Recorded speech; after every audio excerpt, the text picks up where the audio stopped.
Bien, nous allons prendre la suite du catéchisme de Spirago, que nous avions arrêté la semaine dernière au motif de la foi.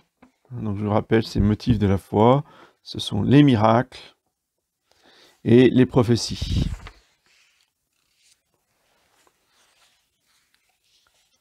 Alors, chapitre suivant, absence et perte de la foi chrétienne.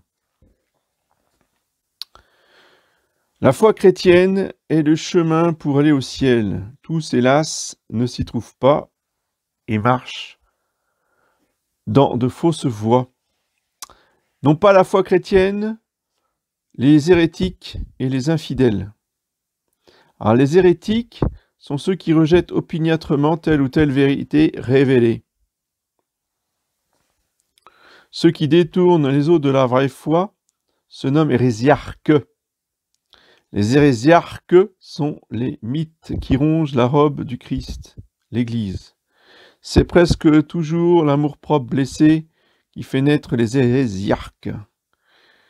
Les principaux hérétiques furent Arius, prêtre d'Alexandrie, qui nia la divinité du Christ, et contre qui fut réuni le concile de Nicée.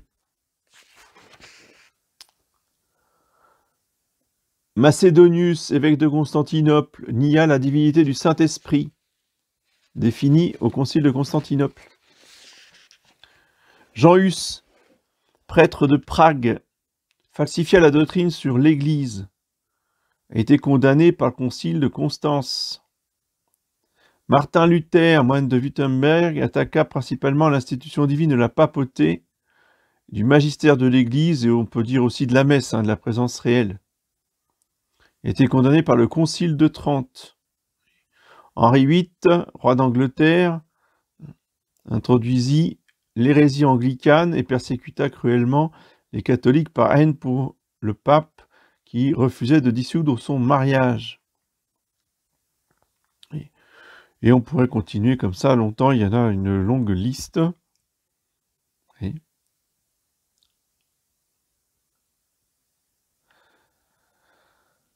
Donc, parmi les hérétiques, il faut compter les schismatiques orientaux, qui ne sont pas simplement schismatiques, ils sont aussi hérétiques. Ils refusent de reconnaître le chef de l'Église, c'est en cela qu'ils sont schismatiques, mais en outre, ils tombent dans l'hérésie contre le Saint-Esprit. La question du filioque. Alors, je ne rentre pas dans les détails, mais tout ce qui est grec, russe, etc. Tout ce qu'on appelle les orthodoxes schismatiques. Celui qui par une ignorance excusable vit dans l'erreur n'est pas hérétique devant Dieu. Donc si tous les jeunes qui sont nés dans les autres religions hérétiques, eh bien, ne sont pas forcément hérétiques eux-mêmes, parce que, ils croient sincèrement qu'ils sont dans la vérité. Mais, à l'âge adulte, forcément, à un moment donné ou à un autre, ils vont être confrontés avec cette vérité enseignée par l'Église catholique. Et là, ils devront choisir entre leur religion et la doctrine de l'Église catholique.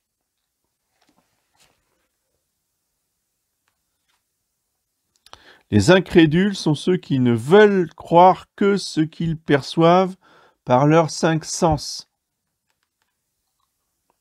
ou bien qu'ils peuvent comprendre par leur raison. Oui. Donc l'incrédule, c'est pas un hérétique, c'est quelqu'un qui se base plus sur son expérience humaine que sur la parole de Dieu. L'incrédulité a très souvent sa source dans l'immoralité.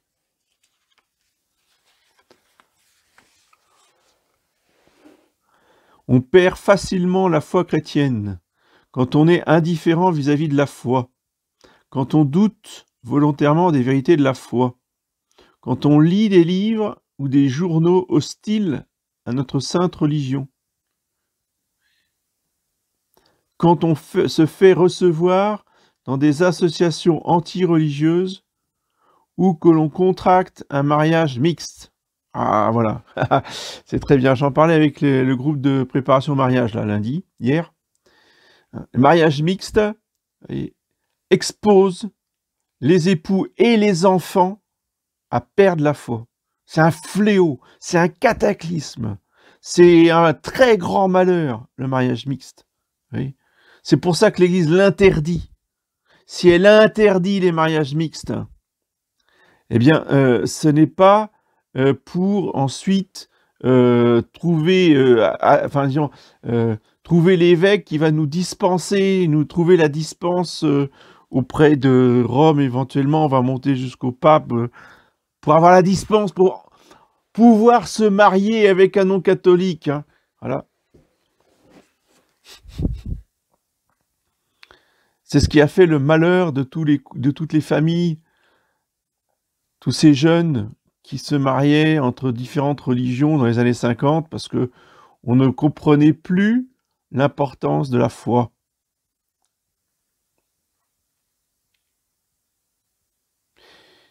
Si par une indifférence coupable, on cesse de s'occuper de la foi, on devient peu à peu incrédule. De même que la plante périt faute d'arrosage.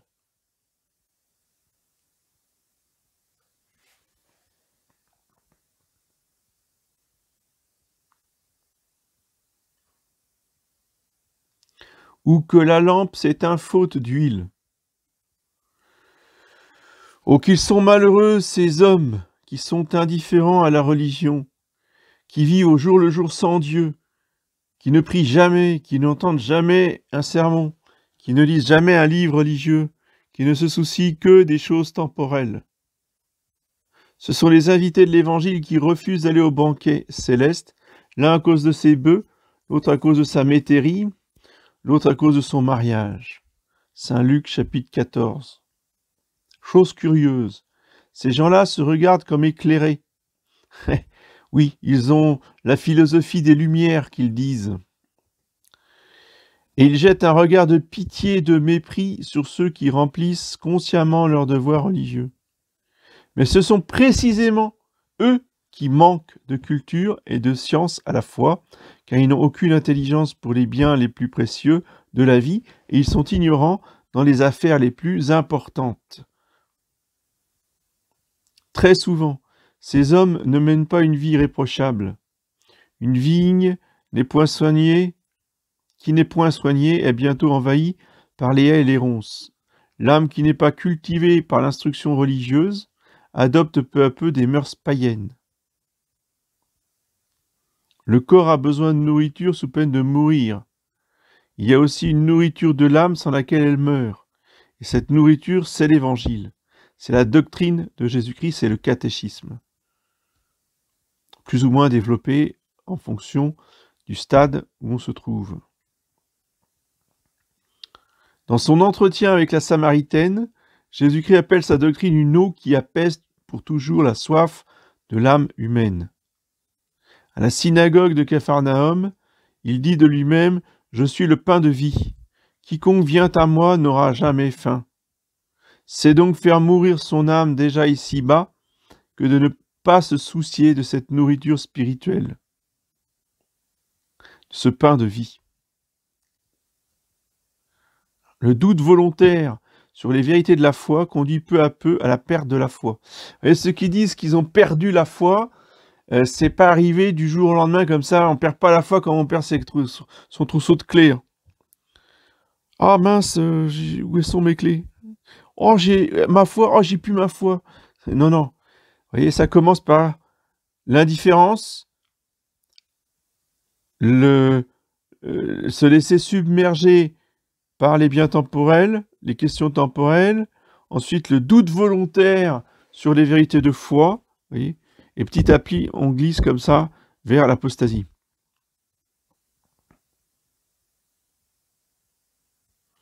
Et le doute est érigé actuellement dans notre société depuis Descartes comme étant le fin du fin de la pensée philosophique.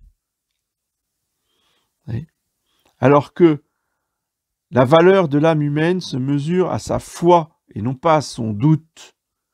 Vous voyez, comme quoi le démon, si vous voulez, a triomphé des intelligences spécialement française, mais ça s'est étendu dans le monde entier, par son doute méthodique. Vous voyez, doute méthodique ou doute volontaire, c'est la même chose.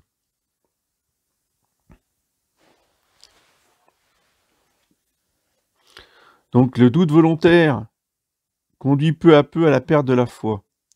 Ces doutes viennent du démon.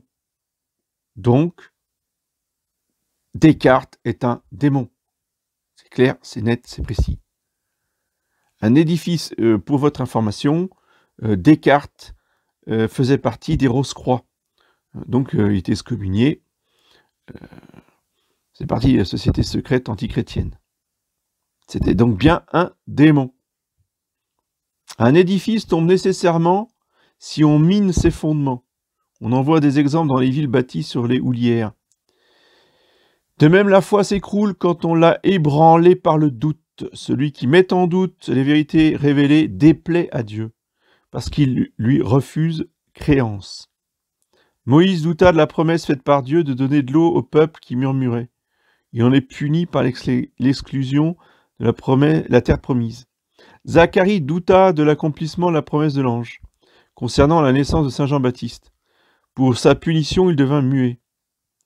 Les doutes involontaires ne sont pas coupables quand nous ne nous y arrêtons pas. Il faut les combattre immédiatement par la prière, spécialement par l'acte de foi. Quand on est assailli par le doute, on répond à chaque fois par un acte de foi récité. Mon Dieu, je crois fermement toutes les vérités que vous avez révélées, etc.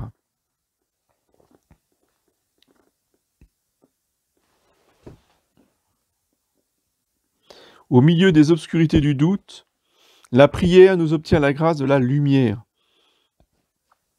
Ce n'est pas davantage un péché d'étudier plus exactement les points sur lesquels un doute nous est survenu, afin de fortifier notre foi.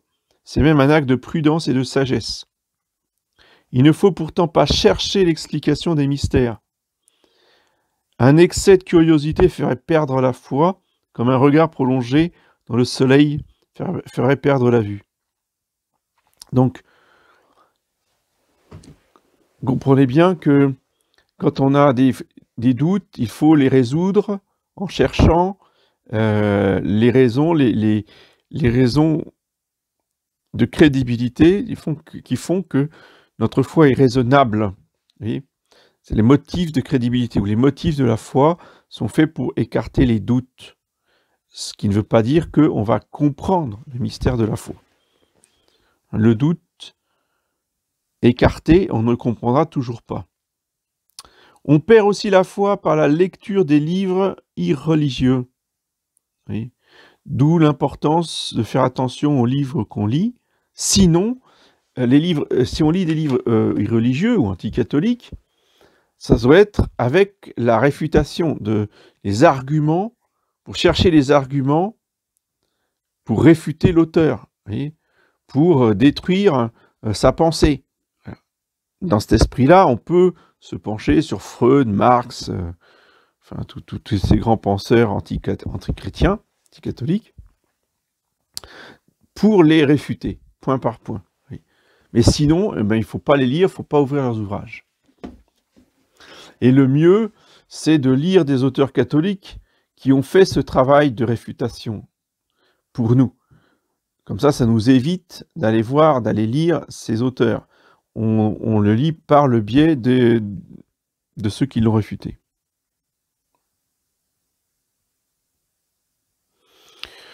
Beaucoup d'hérétiques, beaucoup d'apostats sont devenus hérétiques et apostats par la lecture imprudente des ennemis de la foi. Ils ne sont pas devenus comme ça hérétiques ou apostats, comme Julien l'apostat. L'abbé Spirago nous dit que l'empereur Julien est devenu apostat à cause de la lecture à Nicomédie des œuvres du païen Libanius.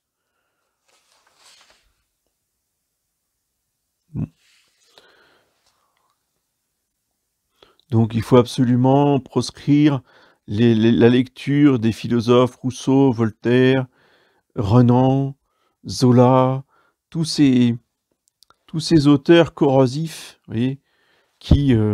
ouais, je pourrais aussi vous citer mon frère aîné, hein. Il a perdu la foi comme ça, ma mère me racontait, moi j'étais trop petit, mais ma mère me racontait, il était avec Sigmund Freud et l'Évangile, vous voyez. Et il lisait les deux quasiment en parallèle. Bon, il a choisi Freud, hein. Oui. Parce que, justement, il ne faisait pas une lecture pour réfuter Freud. Il s'est laissé séduire par Freud. Et donc, si on n'a pas ce sens critique, ce sens de l'apologétique, ce sens de la défense de la foi, vous voyez, lire ces auteurs-là, c'est dramatique. Ça a toujours fait les apostats. De même pour les journaux, hein. Donc tous ces journaux anticatholiques qui sont sarcastiques, caricaturaux contre la religion, vous voyez, très très mauvais. Par exemple, il y a quelques années, là, dans les années 70-80, dans beaucoup de familles de nos chapelles, hein, là, on se piquait de lire Minute et le Crapouillot, hein, qui sont des journaux absolument insupportables, hein. Ah, mais monsieur l'abbé, quand même, il y avait des bonnes... Non, non, non, non, non, non. Alors, heureusement, Rivarol, c'est quand même à nouveau au-dessus du Crapouillot, c'est au-dessus de Minute, je suis d'accord. Mais c'est un peu pareil, hein, c'est très dangereux, il y a de tout là-dedans, hein. Alors, pareil pour les associations anti-religieuses, bah, évidemment la franc-maçonnerie, mais là où il faut être très sur ses gardes et connaître pourquoi l'Église est contre aussi les clubs. Vous voyez, tous ces clubs-là, le club de la table ronde, le Rotary Club, le Lions Club. Vous avez un ouvrage d'Adrien Loubier, justement, sur le club et les clubismes, qui est excellent pour expliquer le danger de ces associations qui sont pas ouvertement anti-religieuses, mais c'est tout aussi dangereux, c'est œcuménique, vous voyez, c'est ultra-libéral.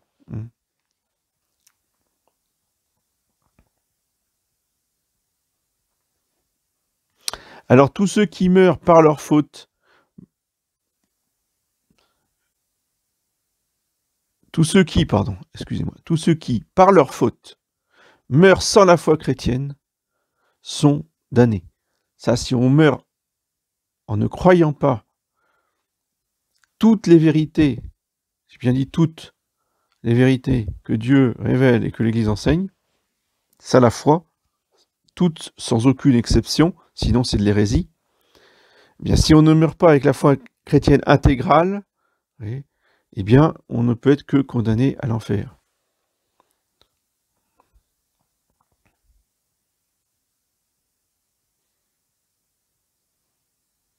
Celui qui ne croit pas, dit Jésus, est déjà condamné. C'est l'Évangile.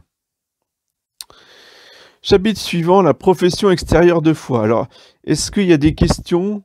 On va faire une petite pause là. Est-ce qu'il y a des questions sur ce que je viens de dire?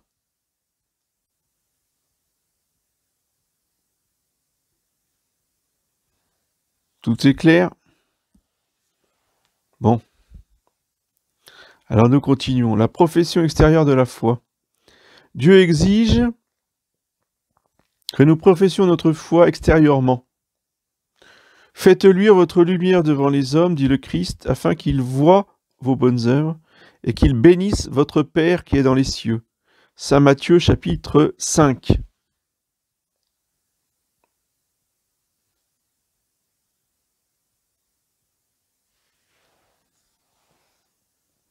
Vous voyez, et ça c'est une pratique qui nous protège justement de la perte de la foi, qui maintient notre foi vive, notre foi vivante, notre foi ardente. Vous voyez, c'est très important de bien comprendre l'intérêt, voyez, de professer extérieurement la foi, sans parole, par l'exemple, en ne se cachant pas de ce que nous sommes, de ce que nous croyons. Oui. Il faut donc que par nos paroles et par nos actes, nous fassions connaître aux autres que nous sommes chrétiens et catholiques, que nous tenons à notre religion par une intime conviction. D'après le Christ, il faut que nous soyons dans le monde ce qu'est un flambeau dans un appartement ténébreux. Par la profession publique de foi, alors une des professions publiques de foi, vous voyez, c'est la procession de la fête Dieu, par exemple, ou des pèlerinages. On fait des pèlerinages, eh bien, on professe publiquement devant les autres notre foi catholique. Nous devons ainsi contribuer à la diffusion de la connaissance de Dieu parmi nos semblables et à l'observation plus exacte des commandements divins. Un cheval, même peu ardent, se lance quand il voit courir d'autres chevaux, et ainsi nos semblables sont excités à nous imiter quand ils voient nos bonnes œuvres. Nous-mêmes, nous nous fortifions dans la foi en la confessant devant les autres. C'est l'exercice qui fait le maître. Beaucoup d'hommes, hélas, sont lâches, de peur d'être raillés par quelqu'un de leur semblable ou par un journal mauvais, de souffrir dans leur carrière, de perdre des clients, etc. Ils n'osent pas confesser leur foi ou s'opposer à ses ennemis. Semblable en cela à un enfant chargé d'une commission par ses parents, qui revient sans l'avoir faite, parce qu'il n'a pas osé passer à côté d'un chien qui aboyait. Les hommes nous appellent hypocrites, têtes faibles, insensés, fanatiques. Et alors, nous nous laissons détourner de nos bonnes œuvres, de nos bonnes résolutions et du chemin du salut. Nous sommes comme des lièvres tremblants d'un épouvantail fait de vieux chiffons qui empêchent de brouter. Et cependant, ce sont nos insulteurs qui, au jour du jugement, seront confondus. Celui qui n'ose pas défendre l'honneur de Dieu est un chien muet qui ne sait pas aboyer. Isaïe, chapitre 6, verset 10. Oui. Je vous parlais l'autre dimanche du petit chien qui était au pied de Notre-Dame de la Salette et qui dormait. C'est tout à fait ça. Hein. Oui, un chien muet qui ne sait pas aboyer. Les défenseurs de la foi, alors bien sûr les fidèles, mais a fortiori les prêtres et les évêques, doivent être des chiens qui aboient, oui, pour défendre la foi. Un bel exemple de profession de foi nous est donné par les 3 jeunes gens dans la fournaise qui refusèrent d'adorer la statue de Nabuchodonosor. De même, Saint Maurice et la Légion thébaine, qui n'ont pas voulu adorer, c'était pas adorer, ils ne voulurent pas tuer les chrétiens. Ils se déclarèrent chrétiens devant l'empereur et refusèrent d'offrir avant la bataille les sacrifices prescrits par lui. À la honte de tant de catholiques, les adeptes des fausses religions, par exemple, les musulmans ne se gênent pas pour professer leur culte. C'est surtout dans les processions que l'Église nous fournit l'occasion, de professer publiquement notre religion, profession, donc procession ou pèlerinage. Cette profession publique de la foi est cependant commandée quand l'omission entraînerait le mépris de la religion ou le scandale du prochain.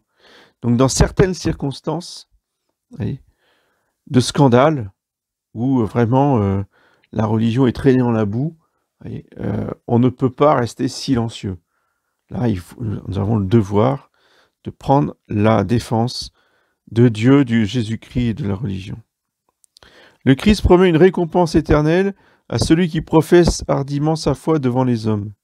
Celui, dit-il, qui me confesse devant les hommes, je le confesserai aussi devant mon Père qui est dans les cieux. Saint Matthieu chapitre 10. Saint Pierre professa courageusement la divinité du Christ devant les autres apôtres. Aussi Jésus-Christ l'appela-t-il bienheureux et le nomma le chef des apôtres. Il élèvera de même tous ceux qui le confessent sans respect humain. Les 3 jeunes gens de Babylone qui confessèrent le vrai Dieu devant le roi et tout le peuple furent sauvés miraculeusement et élevés à de grands honneurs. Une récompense très élevée au ciel est destinée à celui qui est persécuté pour sa foi et qui lui sacrifie sa vie. Évidemment, ça c'est la couronne du martyr, qui rend témoignage à la foi dans la persécution. Celui qui rougit de sa foi par crainte ou respect humain, ou qui la renie formellement, s'expose aux menaces de Jésus-Christ. Quiconque me renoncera devant les hommes, je le renoncerai moi aussi devant mon Père qui est dans les cieux. Si quelqu'un rougit de moi et de mes paroles, le Fils de l'homme rougira aussi de lui lorsqu'il viendra dans sa gloire. Oui. Celui qui rougit de sa foi imite Saint Pierre qui renia Jésus-Christ devant la servante.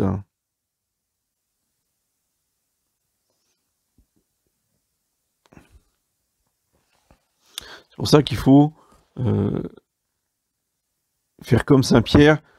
Si on a le malheur de tomber dans cette lâcheté, oui, bien il faut se relever, oui. Aller trouver la Sainte Vierge et obtenir le pardon de Jésus-Christ. Saint Pierre l'a obtenu, donc nous pourrons aussi l'obtenir. Mais ne pas persévérer en disant comme Judas, je suis indigne, j'ai renié Jésus-Christ. Voilà. Non, il faut imiter Saint Pierre.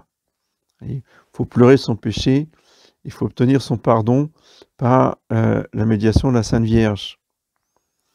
Oui, parce que dans les temps très durs, dans les temps très violents, eh bien, la chair est faible. Donc certainement que soit nous-mêmes, soit d'autres, on sera peut-être exposé, voyez, à ce genre de chute. Donc il faut s'y préparer à l'avance pour justement demander la grâce de ne pas tomber, de ne pas faire comme Saint Pierre en disant « Moi, je vous renirai jamais ». Oh là là, surtout, on ne dit jamais ça. « Seigneur, gardez vos 2 mains sur ma tête, sinon je vous renierai pire que Judas ». Ça, c'était la prière de Saint Alphonse de Ligorie. Ah, ça, oui. Et si nous sommes témoins, justement, de frères qui renient, eh bien, les encourager, avec l'exemple de Saint Pierre, à revenir, à demander pardon et à reprofesser de nouveau la foi catholique. Voilà. Est-ce qu'il y a des questions? Est-ce que quelqu'un veut intervenir?